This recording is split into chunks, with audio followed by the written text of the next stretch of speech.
حضور اکرم صلی اللہ علیہ وآلہ وسلم کا ارشاد ہے، تمام اعمال کا دار و مدار نیت پر ہے، اور ہر عمل کا نتیجہ ہر انسان کو اس کی نیت کے مطابق ہی ملے گا۔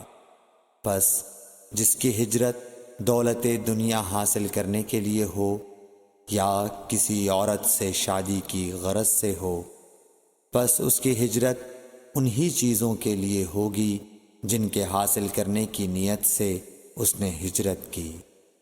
صحیح بخاری نمبر حدیث۔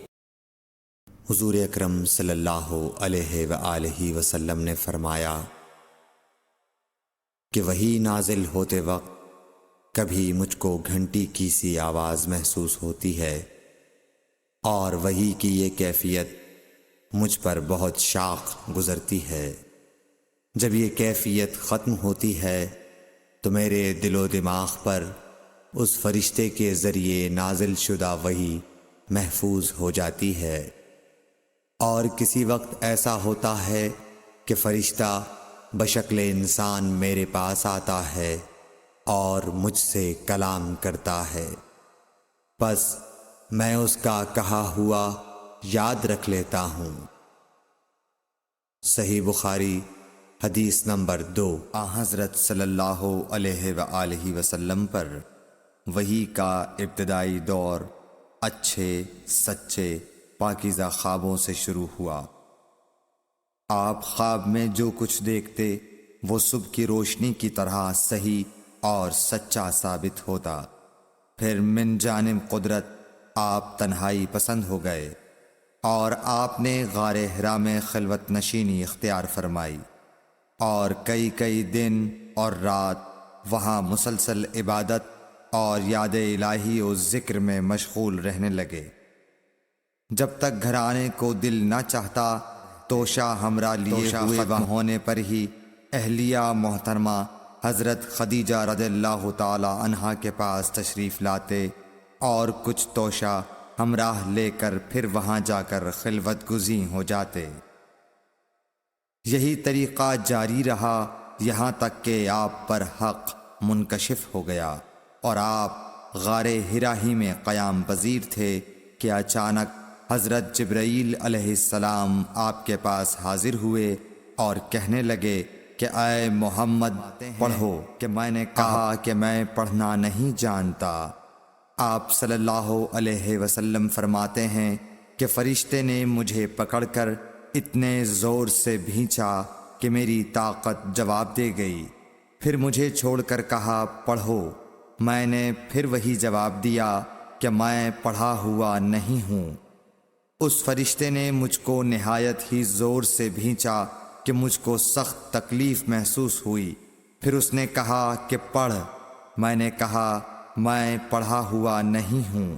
فرشتے نے تیسری مرتبہ پھر مجھ کو بھینچا، پھر مجھے چھوڑ دیا اور کہنے لگا کہ پڑھو اپنے رب کے نام کی مدد سے جس نے پیدا کیا اور انسان کو خون کی پھٹکی سے بنایا۔ پڑھو اور آپ کا رب بہت ہی مہربانیاں کرنے والا ہے۔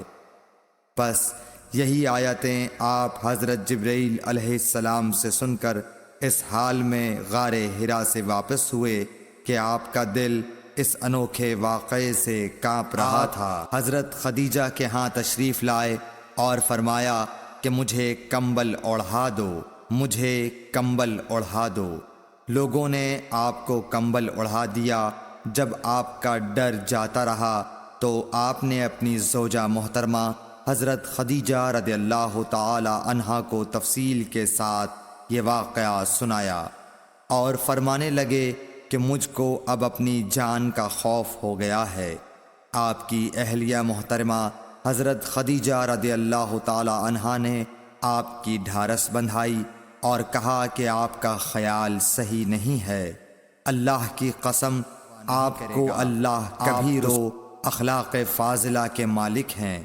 آپ تو کنبہ پرور ہیں، بے کسوں کا بوجھ اپنے سر پر رکھتے ہیں، مفلسوں کے لیے آپ کماتے ہیں، مہمان نوازی میں آپ بے مثال ہیں، اور مشکل وقت میں آپ امر حق کا ساتھ دیتے ہیں۔ ایسے اوصاف حسنہ والا انسان یوں بے وقت ذلت و خواری کی موت نہیں پا سکتا۔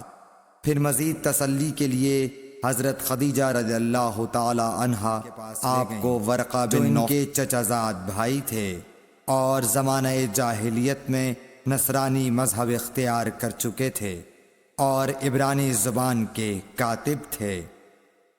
چنانچہ انجیل کو بھی حسب منشائے خداوندی عبرانی زبان میں لکھا کرتے تھے۔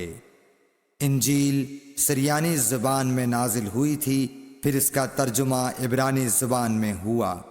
ورقہ اسی کو لکھتے تھے۔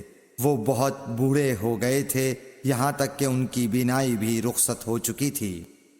حضرت خدیجہ رضی اللہ تعالی عنہا نے ان کے سامنے آپ کے حالات بیان کیے اور کہا کہ اے چچا زاد بھائی، محمد صلی اللہ علیہ وسلم کی زبانی ذرا ان کی کیفیت سن لیجئے۔ وہ بولے کہ بھتیجے، آپ نے جو کچھ دیکھا ہے اس کی تفصیل سناؤ۔ چنانچہ آپ صلی اللہ علیہ وآلہ وسلم نے از اول تا آخر پورا واقعہ سنایا، جسے سن کر ورقہ بے اختیار ہو کر بول اٹھے کہ یہ تو وہی ناموس معزز رازدان فرشتہ ہے جسے اللہ نے حضرت موسیٰ علیہ السلام پر وحی دے کر بھیجا تھا۔ کاش میں آپ کے اس عہد نبوت کے شروع ہونے پر جوان عمر ہوتا، کاش میں اس وقت تک زندہ رہتا جبکہ آپ کی قوم نکال دے گی۔ رسول کریم صلی اللہ علیہ وآلہ وسلم نے یہ سن کر تعجب سے پوچھا کہ کیا وہ لوگ مجھ کو نکال دیں گے؟ میں تو ان میں صادق و امین و مقبول ہوں۔ ورقہ بولا، ہاں یہ سب کچھ سچ ہے، مگر جو شخص بھی آپ کی طرح امر حق لے کر آیا لوگ اس کے دشمن ہی ہو گئے ہیں۔ اگر مجھے آپ کی نبوت کا وہ زمانہ مل جائے تو میں آپ کی پوری مدد کروں گا۔ مگر ورقہ کچھ دنوں کے بعد انتقال کر گئے، پھر کچھ عرصے تک وحی کی آمد موقوف رہی۔ صحیح بخاری حدیث نمبر 3۔ حضور اکرم صلی اللہ علیہ وآلہ وسلم نے وحی کے رک جانے کے زمانے کے حالات بیان فرماتے ہوئے کہا کہ ایک روز میں چلا جا رہا تھا کہ اچانک میں نے آسمان کی طرف ایک آواز سنی اور میں نے اپنا سر آسمان کی طرف اٹھایا۔ کیا دیکھتا ہوں کہ وہی فرشتہ جو میرے پاس غار حرا میں آیا تھا وہ آسمان و زمین کے بیچ میں ایک کرسی پر بیٹھا ہوا ہے۔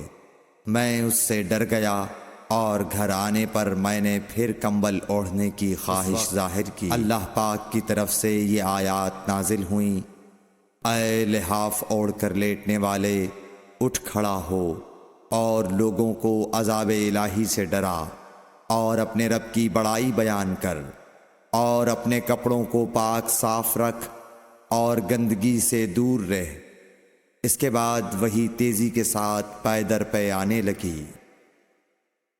صحیح بخاری حدیث نمبر 4۔